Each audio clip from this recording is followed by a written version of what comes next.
Dito na naman tayo. Sundo na nga po. Yeah, dubli-dubli na yung ating bonnet. Ating winter clothes. Dubli-dubli. November 21, 2023. Nag-live tayo doon kanina. Hanapin nyo na lang yung 112123. Hanapin nyo lang. May live tayo doon. Magandang vlog natin doon. Yung ating take a talk. Okay? Yan, dito. London City, Ontario Province. Hindi na tayo makapag-ship na dahil may gloves na. Ito, London City, Ontario Province, Canada. Yun. Nakabalot yung cellphone natin ng silupin ng ice. 4x12. Binutasan ko ng nipper yung camera banda dito sa harap. Hindi ko na ma-shift dahil mayroon akong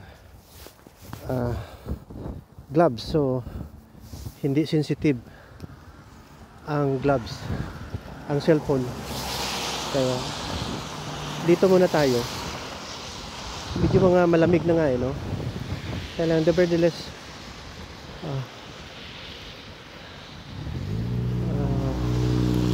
gawin natin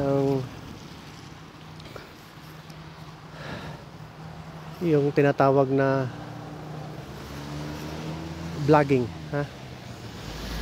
Talagang malamig dito sa Canada. Negative 0.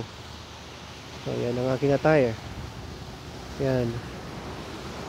Mahirap dito dahil hindi tayo sanay.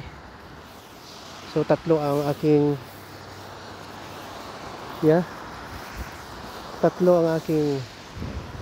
winter jacket. Saka yung ating microphone ay dito sa eyeglass. Yan. Diyan lang microphone. At least marinig tayo ng microphone. Mare-record yung ating mga topic. We're making it fast, no? English tayo para international. We are double time. We are under double time to share our wisdom on what to do.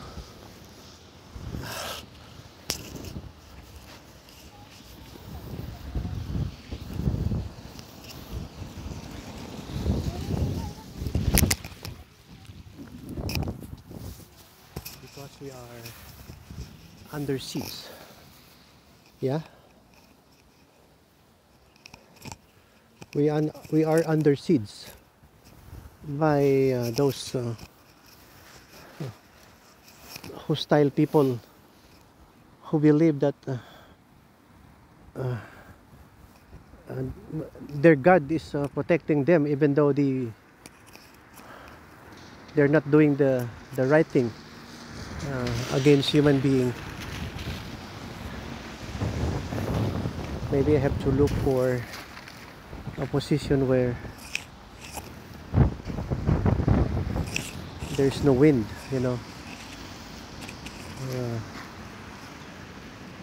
hitting my face. Wait a minute. This is good enough. A place where we can wait for the bus. This is the bus stop there. The bus stop there. And yeah. So let's prepare. Okay. Maybe we have to put it here. Gawin natin tong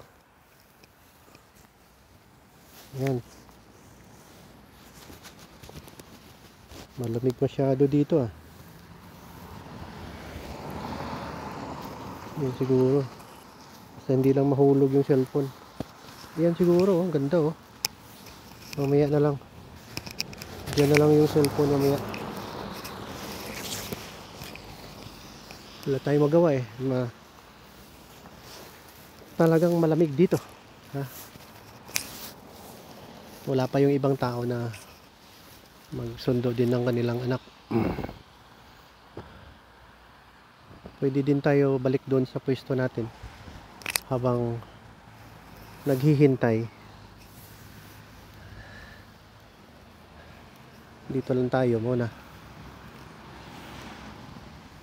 Dito naman mag-stop yung bus eh.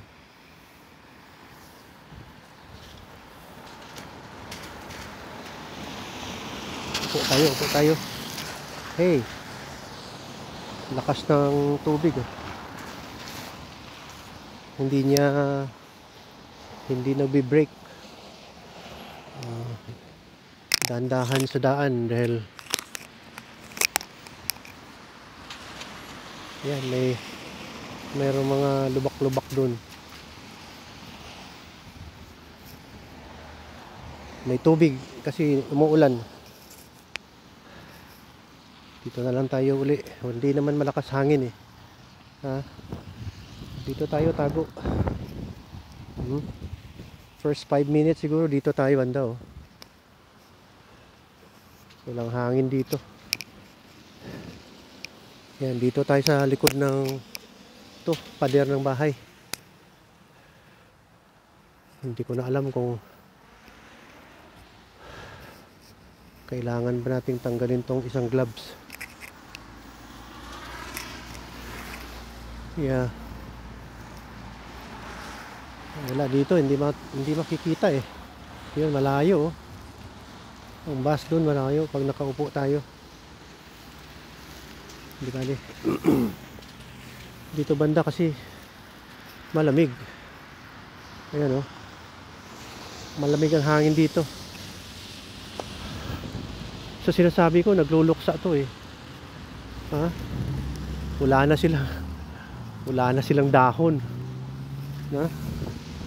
Siguro mga more than 6 months na wala silang dahon.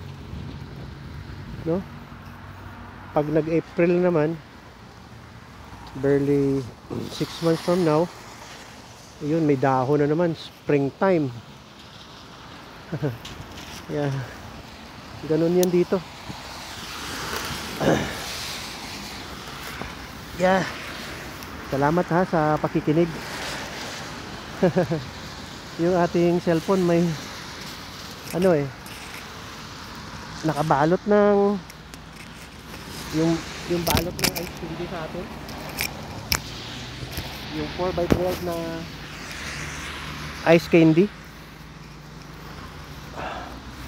Nakabalot ng silupin ng ice. 4x12. At saka binutasan ko yung area na may camera. Kasi ito dito yung mic para marinig nyo ang vlog natin. Yeah, dito tayo nakaupo sa ilalim ng kahoy oh. Witness tong kahoy na to, dapat pag na-attain natin yung peace, my goodness, balik-balikan yung lugar na to. Sana umabot to sa mga radicals. Alam mo, hindi ko naman concern ang buhay na itong sinasabi na namumuhay ng tahimik, lalong-lalo ng mga Christians. Wala na silang problema. Sa akin naman, iniisip ko yung kapakanan ng iba eh, yung mga bata, ibang tao na inosente. Nako. At saka yung hypocrisy, no? Iwasan natin yung maging hypocrite na kunwari wala tayong kasalanan. Grabe naman kayo. Sabihin nyo infidel. Isa product pa lang ng thinking na yan. That's infidelity. That's a sin. Kasalanan yun. Sabihin nyo si peace be upon him hindi nagsisinungaling. He never tell a lie. Yan, isang kanyang nasa biodata niya na naging legal siya na prophet. Wala akong question kung prophet siya o hindi. Wala din akong argument kung nakatanggap din siya ng theophany. Wala na ako, hindi ko na yun business. makikita mo naman sa ginagawa ng kanyang mga tauhan, kanyang mga kunwari believers. So kung yan ang turo nyo, ganyan din ang gagawin nila. So doon pa lang sa umpisa may mali na eh. Sanctify yung radicalism dahil infidel, palagay natin infidel yung Christians. Ayun. Okay. Wala akong question doon kung whether that person nakatanggap ng theophany o wala.